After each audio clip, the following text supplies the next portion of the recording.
What's up, New Jersey? Welcome back to the NJ1ST podcast. Make sure to subscribe to the YouTube channel as well as the Instagram page and the Twitter. Follow us there. We're going to be uploading only New Jersey political content for the rest of 2023. This video is going to be about the book bans going on in Glen Ridge, New Jersey, as well as continuing the LD24 primary in North New Jersey, the Republican primary. Again, sad news to start. I'm sorry to say there was another Republican councilman shot and killed by a former coworker. It's hard to not believe that these things aren't politically motivated, but also, workplace violence is a real thing, and it makes people do a lot of things that they wouldn't normally do. Even road rage can end in tragedy. Russell Heller is his name, first elected to borough council in 2017. This is Milford in Hunterdon County, New Jersey. According to a report from My Central Jersey, Milford Borough Councilman Russell Heller was shot and killed today, which was yesterday, Wednesday, from a former coworker outside a PSE&G facility in Franklin Township. So this just comes off the tragedy of that woman, Dwumfor, I believe her last name was, Eunice Dwumfor. Off the top of my head, she passed away. She was killed. They're investigating that, I hope. And this one, it seems to be easily investigatable if they know who shot him and stuff like that. Where Gary Curtis, the shooter, formerly worked, PSE&G. It was a workplace violence, but it doesn't mean it's not politically motivated as well. This is just eerie information. Sayreville councilwoman was shot February 1st, reported. A Democrat mayor, Maywood councilman, was arrested for fighting with a cop, but that's a Democrat at least. But in the last week, two Republican council elected officials to council were killed. It's a tragedy. To start off, the book ban in New Jersey, that's what they're citing it at least. Fran Deacon. She is someone who I've been following for a while, actually, her activism in New Jersey, her assistance with Phil Rizzo's campaign, and in 2021 and in 2022. She is posting a bunch of articles and links that she herself is even featured in, and it has to do with Glen Ridge, New Jersey. I'm not even familiar with the area Glen Ridge. I think I've played them in soccer once or twice. Citizens Defending Education Against Critical Race Theory. She tagged Bill Spadilla, and she was even featured on NJ101.5 with Bill Spadilla. Fran in Glen Ridge is a mom who started a group called Citizens Defending Education. Since October of 2022, she and her team of parents have been asking the public library to evaluate kids' section materials in the library. The goal is simple: prevent kids from casual contact with explicit and vulgar content. They started with submitting reviews, and then they were hit with the subsequent denials, all while none of the specific objections were addressed. The real battle, according to this fighting mom, is with the targeting of the kids with such content, including instructions on how to have sex, how to send naked pictures over the internet, and how to find pornography over the internet. She will continue to fight. The local news picked up the story a couple days ago. Should these books be removed from libraries? In Essex County, New Jersey, a debate over library books has gripped the town of Glen Ridge. Glen Ridge, a commuter town of 7,700 people, where I live it's about 2,000, is a leafy suburb known for its strong school system. Last year, a group of parents comprising Citizens Defending Education, that's Fran Deacon that we just went over, raised objections with the Glen Ridge Public Library's administration. Specifically, they highlighted 6 books they thought should be considered for removal.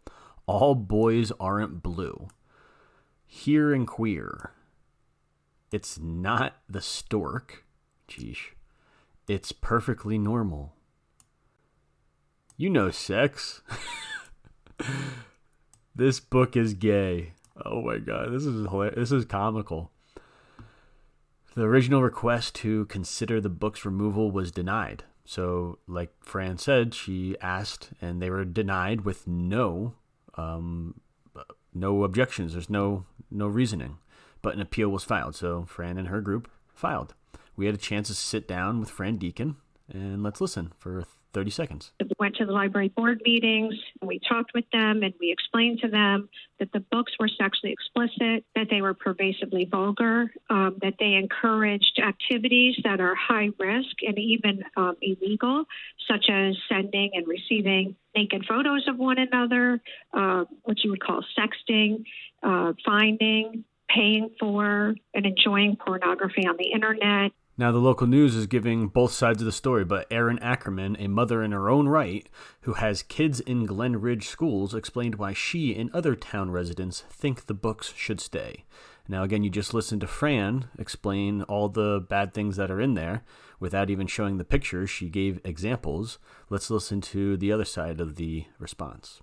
I've looked at some of the books. I've looked at reviews of them. I think these are excellent books that have informational value to many members of our community. They're well written, they're accurate, and I don't understand why we would want to take those out of the library. Right, I bet she doesn't understand, but if she had just a conversation with someone else like Fran, maybe she would understand. Or maybe she doesn't. Maybe she thinks it's okay to sexualize children, you know. Hey, I was having sex when I was 14, so other people should be okay and open to do that if they want to. That is a very bad slippery slope, might I add, that we already have empirical evidence that is bad. Let's just leave that at that. The library's board is holding a meeting Wednesday night, so that was last night. Comments will be heard, and ultimately a decision on the appeal is expected. So they wanted to get these books taken off, and they were denied, so an appeal was filed. So they're going to get a decision on the appeal. In the meantime, the town has been divided on the issue by lawn signs visible that read, Glen Ridge United Against Book Bans. Members of the Citizens Defending Education say they've received hate mail and vile threats, including accusations of homophobia and white supremacy, because that's what they do. That's what the Democrats do. They just will rally and mob and slander and even get violent. Let's hope that does not happen. Oh crap! What's happening? Are they amassing? They're amassing. Wow, they must be really bored. Wow. So let's watch this for a little bit. Hands off our books! Hands off our books! Hands off our books! Hands off our books! Hands off our books! Again, a town or a city suburb of 7,000 people. I'm going to assume that a lot of these people are from out of town too. Hands off our books! Why do I say that? Because I myself am someone who goes from all the way in Warren County all the way across the state to support grassroots Republican efforts, to be honest, grassroots independence efforts. And these people do the same. And here's Glen Ridge. Yeah, there's all these trans LGBT supporters. And they are taking the virtue road to say that there are people banning books. You know, remember when the Nazis were burning books? There are people out there still wanting to ban books. Before all the libertarians get all autistic on me, Fran Deacon explains that if a parent wants to read these books with their children, that is their right, in quotations. I like how she puts it in quotations. What we would say is that parents should know what their children are coming into casual contact with in their local libraries and be able to then protect them from sexually explicit and pervasively vulgar content that is sitting in the youth sections of every library in America now. Fran Deacon as well linked somebody's blog. It's called safelibraries.blogspot.com. The gentleman's from Chatham, New Jersey. Name is Dan Kleinman. And he has a blog that goes over a plethora of information in regards to LGBT curriculum, the transgender drag queen story hour, and the sexual explicit harassment that's coming from libraries that he is revealing. That's his reporting on graphic school books, DQSH, Me Too, sexual harassment in libraries caused by the American Library Association, the ALA. Here, Dan uploads a picture of last night's of Glen Ridge Public Library meeting. He was there. He made public testimony, gave his words, I don't know the outcome. I'll look into it real quick. But it gained a lot of attention. You can see a lot of orange unity. They did that over here in Warren County as well in regards to the warehouses. It was definitely the green and blue Democrats. It was not the red Republicans, although it was not hostile. But geez, look at masks. I can't. Sorry for these people wearing masks. If you're in there wearing a mask, right, here's someone, there's someone. Jesus, all these other people around you aren't wearing them. Are you a fool?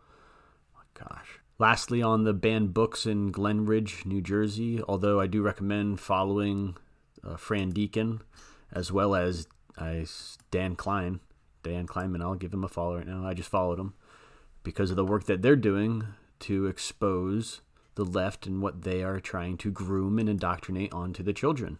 As well as I made a previous NJ1ST podcast episode saying and predicting that the left and progressives were going to rally against the grassroots movements of the parents and the Board of Eds with the book bans. They're going to take the high road and say that we are defending the First Amendment, we are defending freedom, we are defending the rights of young men and women or young boys and girls to read anything and ultimate freedom, no censorship. And that's the road that they're taking, and conservatives and Republicans are taking the road of protecting morality, protecting the youth, and you can now scientifically make the claims of protecting their brain, their chemistry, their biology, protecting their biology, their autonomy, because there are people who are preying on them just for narratives, just for money, just for power and fame and virtue signaling and likes on the social media, clicks. So I predicted this was coming. It's happening all across the nation. They're taking the high road. And I'll end this Glen Ridge book search on YouTube or on Twitter. And you can see that there's a lot of clips showing what happened just last night, Wednesday, Essex County, New Jersey. It's funny, Essex County, New Jersey is not a nice place, but this looks like the suburbs, you know? This is where, from a baseball home run hit away, is the hood, and then they come over here to rob you, because this is where they got the stuff. Looks like it. A lot of white people in the room. And some orange. Maybe Fran had a lot of people on her side, but this person uploads Amal Sinya, executive director for the ACLU-NJ. Look at that. Wow. People who are protecting freedom, yeah. Civil liberties, yeah, libertarians, woohoo. Book bans are unconstitutional. Huge turnout for the community in Glen Ridge to send a message. Books are welcome. Bigotry is not. This is bigotry. What Fran is doing is bigotry. So I'm a bigot because I agree with Fran that maybe some books shouldn't be in the public library and people should be able to decide that. I wonder what the actual consensus is of these people. I wonder.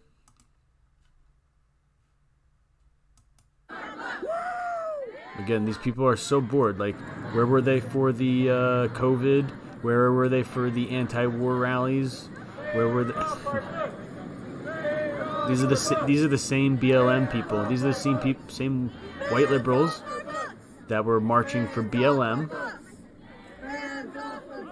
And as soon as the night went down, I'm surprised these people are walking on the streets, to be honest, at night when the sun's down. As soon as the sun goes down, they leave, and Antifa comes in. But first, they have to get their photo ops, their optics. And again, it's all planned. It's all designed that they are going to be perceived in the media as taking the higher road.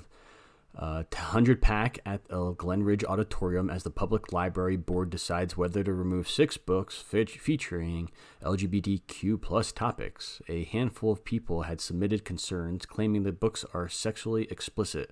Orange shirts say Glen Ridge against book bans. Fran and conservatives and Republicans over there. I know there is a Essex County Women's Republican Club. I don't know what kind of Republicans are over there, what kind of fight they have in them, but they have a mountain to climb up. Let's segue over to North New Jersey Republican primary this June in a couple months. Legislative District 24. Josh Akins is running. He led the Arise New Jersey Board of Ed movement, got, I believe, hundreds of Board of Education officials elected, all with the purpose of parental rights and protecting their children's curriculum. And he's running a Republican primary against a ticket, a establishment ticket, with a senator candidate and two assemblyman candidates. One assemblywoman, one assemblyman, Dawn Fantasia. We've been talking about it on the NJ1ST podcast for a while, and we're going to continue. And we want to get Josh Akins elected in the primary so that he can get elected in the general. This district in North New Jersey is Republican heavy. Whoever wins the primary will win the general. So the battle will be whether or not Josh Akins pairs up with a ticket, a different ticket with someone else to take on the current one, which is Mike Ignagnomort and Dawn Fantasia and Parker Space, or if he stays solo and tries to knock off possibly Mike Ignagnomort and possibly even gain more votes than all three of the ticket, he could, be the first person in line. Then Dawn Fantasia and Parker Space as the senator. That'd be a great team, I believe. But if he chooses to align himself with a ticket, it would be with Steve Lonigan, because I don't know if there is anyone else. Steve Lonigan, I guess, is a conservative. He's from the most conservative district. No, he's not. He's from the Northeast. He moved to Newton, moved to Sussex County, which is the most conservative, it's the bastion, the last bastion, I like to call it. But Steve Lonigan has been in politics for a long time, let's put it that way. His social media presence, he doesn't show up in person that much as he should. He talks a lot on social media. And he's featured here on Bill Spadia's Common Ground on Rumble. You guys should subscribe. And let's listen to what he has to say with Steve Lonigan, who could be a possible ticket with Josh Akins if Josh chooses to go that route. If not, I don't want him to, but if he does, he does. So let's give this a listen. We have Steve Lonigan. How you doing, Steve? Yes, I can hear you. All good. All good. It was all part of the build-up. Listen, thank you for the compliments and the nice words and for the work you do. I appreciate it very much. Thank you, Steve. So let's dive right into it. Let's start with the bill that Mike Testa sponsored, that the governor signed. What is your take on this so-called standards of information? It's probably one of the most devious and dangerous bills I've seen. I've been studying state policy for decades. You know, there are mandates that interfere in parents' rights. This goes far beyond just interfering in parents' rights. This actually can drive a wedge between children and their families. The woman who is the architect of this bill, a professor from Rowan, an article she wrote last year, she wrote that we need this kind of bill to counter misinformation from bad actors. And she named those bad actors: Tucker Carlson, Sean Hannity, Rush Limbaugh, Mark Levin. They're bad actors. We have to counter their misinformation by teaching children. Now, she also goes on to write, she's the person who worked with Mike Testa and Shirley Turner to develop this legislation, the lead person. She's with an organization or backed by an organization called Media Literacy Now, a left-wing woke group out of Massachusetts, of all places, as you would suspect. Yeah. And they actually go on to say that the older generation, us, people out of school, they've already can't be fixed. We can't be brainwashed. We already are taking in all this information. So we have to force kids from kindergarten to 12th grade to be taught what's the right source of information, what is the truth. To them, those truths are the Philadelphia Inquirer, the Washington Post, the Associated Press, not Fox News, not anybody who counters that information. It is so dangerous because the standards that are going to be set up are going to be set up for this curriculum by the State Department of Education. They took that away from the school board itself. So there's going to be these nameless, faceless bureaucrats, and they're going to hire consultants to come in and develop these techniques of determining what's truth and what's fiction. And they're going to come out of these groups such as Media Literacy Now, who proposes to have all kinds of professionals to determine what your children will be taught to think is right or what is wrong, to go home and tell mom and dad that they're wrong. And so the bill also connects this legislation directly to the State Department of Homeland Security. Bill, that's the guys with the guns. Wow. This gets really, really Steve, weird. let me ask you about that, because we had a situation, and I'm going to have the attorney on soon. A mom, Angela, was actually shut down on Facebook by recommendation and action from the military. Taking a post down. You remember that story? Angela Redding was her name. Like Fort Monmouth. At Fort Monmouth. And so we've seen this. This is no longer conspiracy theory. This is happening in reality. Let me ask you a political question. I mean, you have run for statewide office. You've run for governor. You've got a lot to say. You are well respected in Republican ranks and circles across the state. What is your take on why Senator Mike Testa, who stood with the moms back in the medical freedom fight 3 years ago, to now turn around and side with Shirley Turner and Governor Phil Murphy to take away parental rights? I can't for the life of me understand what Mike Testa could have been thinking. Bill, policy, personnel is policy, as Ronald Reagan famously said. And I've got a bad feeling that the people advising Mike Testa let him down. In the Senate Republican office. Whoever was handling this did not do their homework, because this bill is dangerous. And it can lead to, and Phil Murphy said that this is, they tout this as the first in the nation. Whenever you see first in the nation, you know there's a problem. If it's coming out of the Democratic administration here, yes.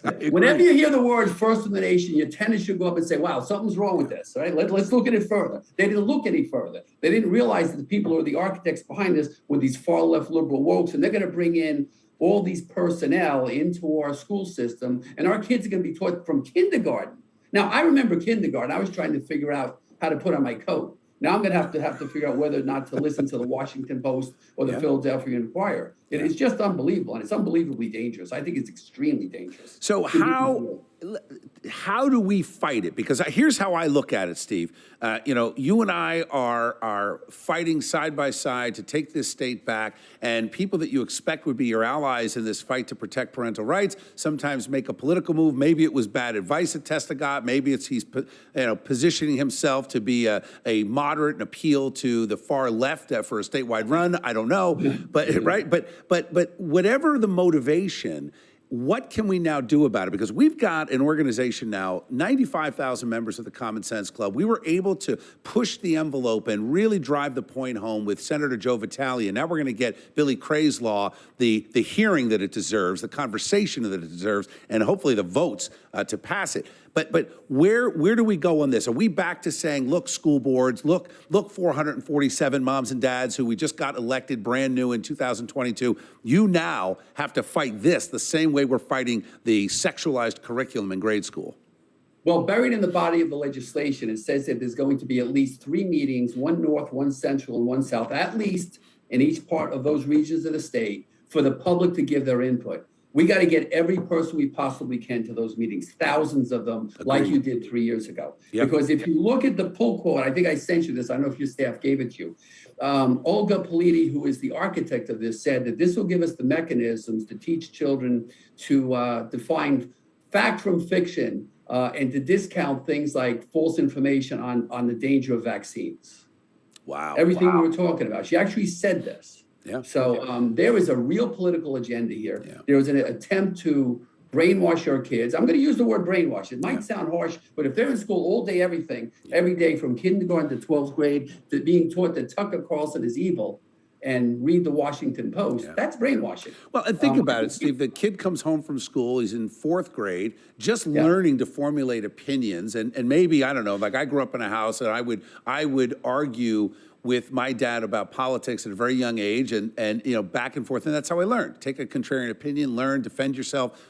So now the kid comes home and says, oh, I was told Tucker Carlson hates America, hates gay people, hates whoever, whatever propaganda they're going to throw out there. And now you've got mom and dad watching Tucker on the defensive with their own kid. I mean, this speaks volumes for what we've seen in tyrannies across the globe for years. Or they put, Rush Limbaugh, God bless his soul, but put something like that on the radio in the car, and the kid's going to jump and say, my teacher said that's evil. This is really devious, and it's really dangerous, and it needs to be repealed. And the Republicans that voted for this need to get up and say, we made a mistake. Yep. Let's repeal this bill. They have to, because, in a school system, and my wife is a teacher for 40 years, right? Yeah. There's not enough time in the day. All the nonsense they keep shoving into curriculum. And now our regular reading, writing, and arithmetic scores are dropping, and we're teaching all this cultural nonsense. This is an attack on America. It truly is. Yeah, I agree with you, Steve. I think that is very well put. Let me ask you, what do you see next? I mean, I like what you said. I think that every Republican that voted for this, save a few that are just, we know where they stand. I mean, guys like John Bramnick, I imagine he voted for it. I didn't look at the full list.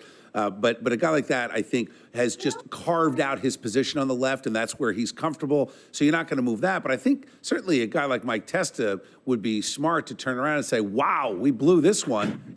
Own it. Sometimes you make a mistake. We'll give you a mulligan on that. Mike Testa put out a statement, something about TikTok and everything. Yeah. That's fine. But the Democrats are going to block TikTok. This has nothing to do with TikTok. Already did. If anything, they'll probably promote it. Because they are going to control, Phil Murphy and his bureaucrats are going to control this. Yes. They're going to totally control it. And Steve, have no say in that. Phil Murphy in his State of the State, with his new hair and his new look and all that energy he's got, he basically gave a speech to the American left to say, hey, here I am, a progressive leader in New Jersey, and I want to be your president. That's what I heard him say at the State of the State. That's what I heard him say too, Bill. And you know what? By passing bills like that, we give him the seal of approval, and Republicans are helping him run for president because he's going to be parading this bill all over the country. I'm sure Gavin Newsom is in California going, hey, I want to do that too. Yes. If Murphy can do it, I can do it. And so is Hochul, the rest of them. This is absurd. And you called it out correctly. Murphy immediately afterward said, we're banning TikTok from state cell phones and computers. So all of a sudden,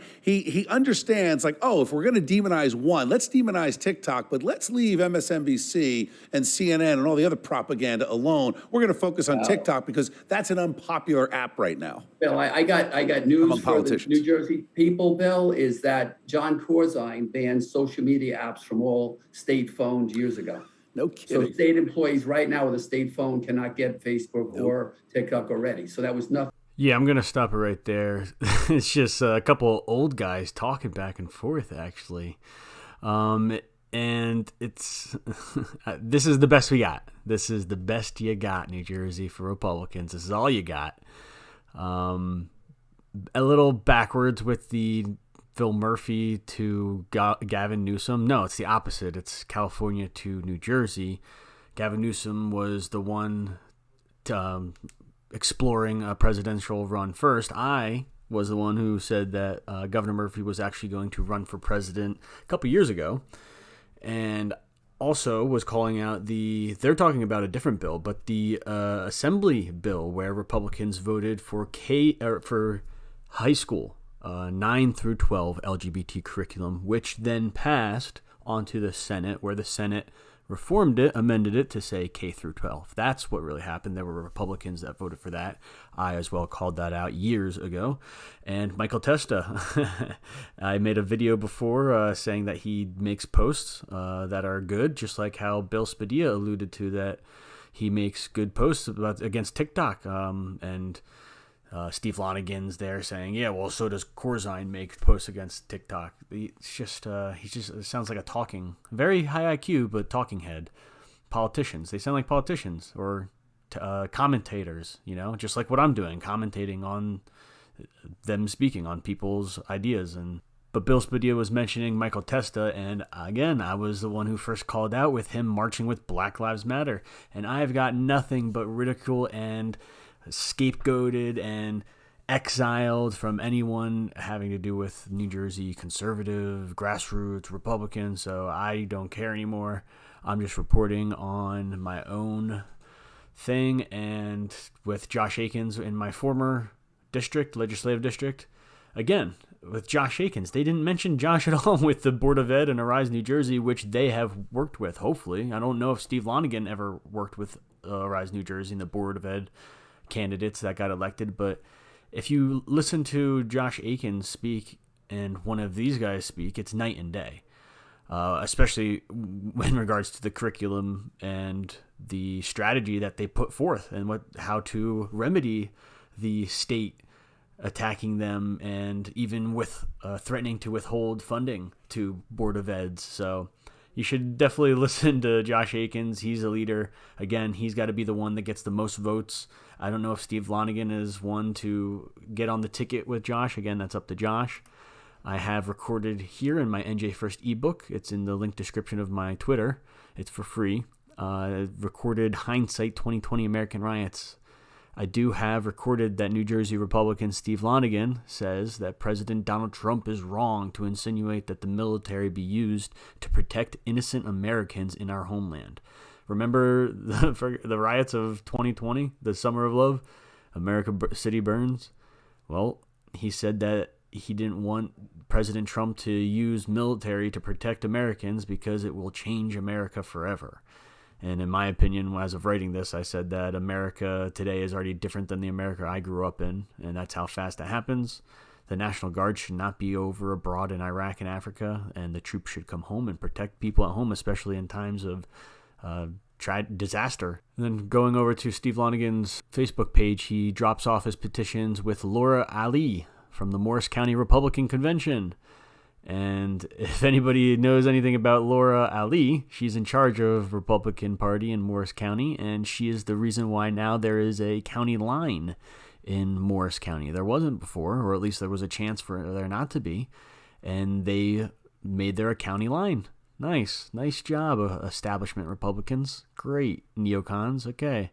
But why is Steve Lonigan pictured or poised up against her and sharing it on the internet? So that happened. That's what I reported on with the county line in 2021. Now, Phil Rizzo reminds us that Laura Ali and the Morris GOP, the chair, Laura Ali, is corrupt as heck. And you guys might want to just come to Phil Rizzo and look at the most recent rants that he's making in referencing to it. So Morris GOP would post fake polls regarding their own convention for the primary. And again, they created a county line in order to retain their establishment power. So Phil Rizzo doing a great job of still calling out the Morris GOP. Gives me second thoughts or makes me wonder what Steve Lonigan is not aware of or he's just not aware. He's not involved. He's been out. But that's all I got for you today. Remember to subscribe to the NJ1ST podcast. On YouTube, Instagram, follow me on Twitter. Also, my personal Ryan McDonald USA on all social medias. Thank you for watching.